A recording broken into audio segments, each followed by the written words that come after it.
See on esimene kord, kui ma nüüd häbi alla surun ja sellest üle astun. Minu operatsioonipäeva kaal oli 214. 214 kilo, jah. Proovige 200 kilost kangi liigutada. Õlgadele tirida, paar sammu teha, kükke teha või siis trepist üles ronida. Selline oli Henri Jakobsoni igapäevane elu. Ja esimest korda elus ütles mees välja oma kaalunumbri. Nüüd ma olen alla võtnud 62 kilo.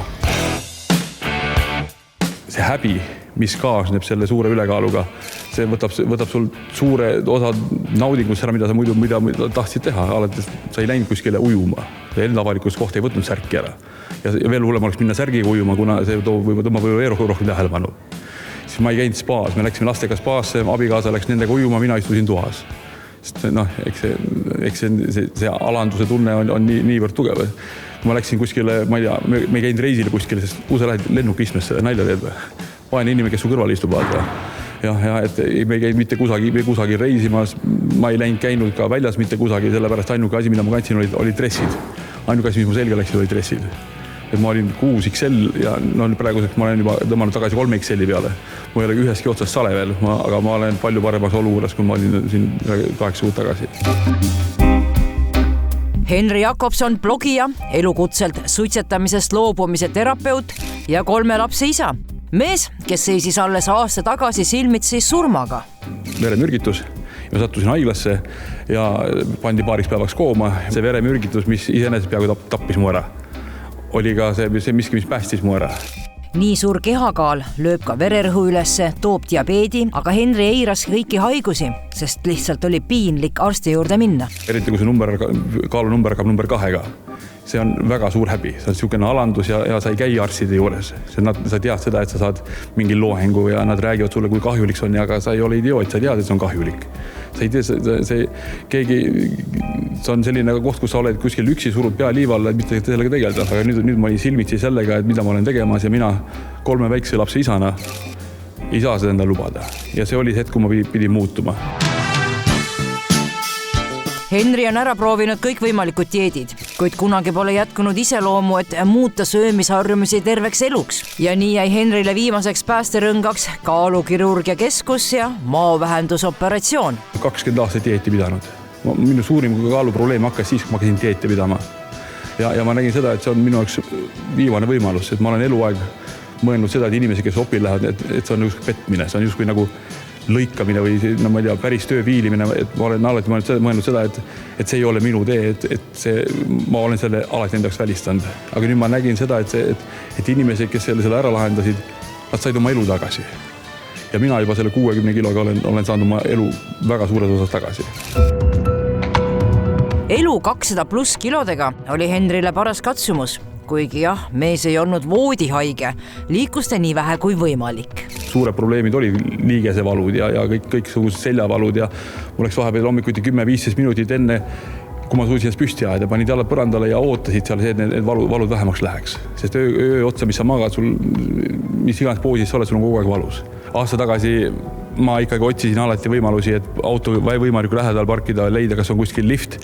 Kuigi ma lifti väga ei armastanud, sellepärast ma kartsin, et äkki tuleb keegi veel sinna lifti. Ja tihti peal on lifti kaalupiirangud. See oli minu esimene mõte on see, et ma üritasin minna lifti nii, et mitte kedagi teist peal ei olnud. Sest esimene, kelle otsa vaadatakse, kui löödakse lift on üle koormatud. Mis sa siin teed? Sina käid trepist, vaks poiss. Ülekaal ei tulnud Henrile üleöö.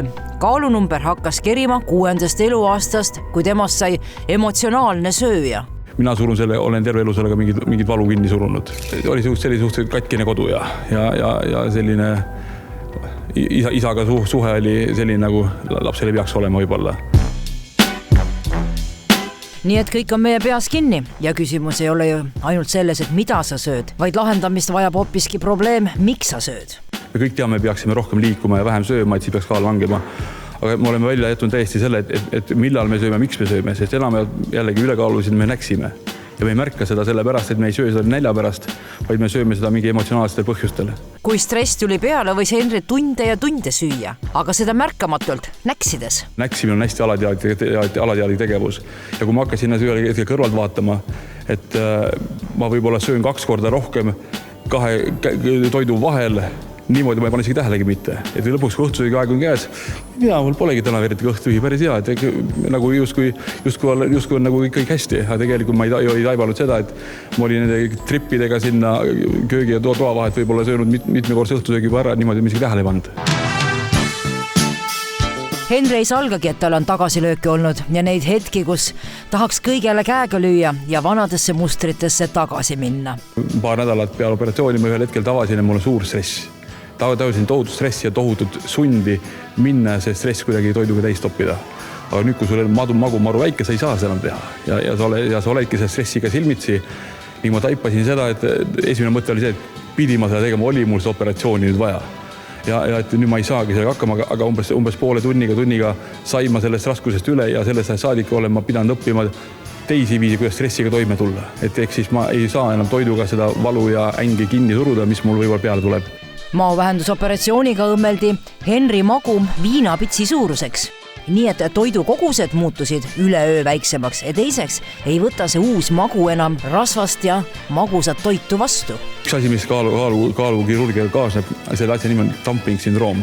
See on selline asi, et kui sa sööd valet toitu, hästi suhkrurikast või hästi rasva ja suhkrurikast toitu, siis su keha ei taha seda vastu võtta. See tekitab see hästi halva enesetunde, su süda hakkab pekslema, sa hakkad higistama, kõige lihtsam on see minna tunniks ajaks kuskil pikali maha ja oota, et see üle läheks.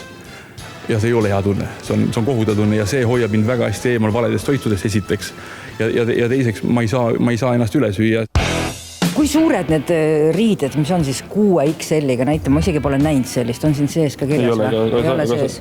Aga sellest võiks vabalt mingi väiksema laste telgi teha ja või langevarju endale muretseda. Aga see oli ainukene jope, mis mulle mitu aastat on juba selga läinud. Ja kui ma talvel nüüd operatsioonil läksin, siis sama jopega ma sinna läksin, see oli mul nii ümber, et siin ei mahtu isegi kampsun alla. No, proovime nüüd.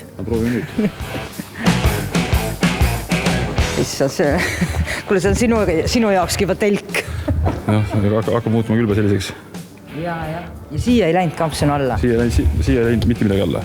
See oli mul hästi nagu, ma oleksin nagu selle skuuba ülikonnaga olnud. Jah, mahuks ka siia praegu sisse ära. Ma arvan, operaator mahuks ka veel siia sisse ära. Kui ma ise peeglisse vaatan ilma jopeta, siis mina nii suurt muutust ei näe. Aga kui sa hakkad vanu riideid ikka katsetama, siis saad aru ikka, kui pikka maad on ära käidud. Henri Jakobsoni tervenemise teekonda saab jälgida tema blogis, mida Henri teeb.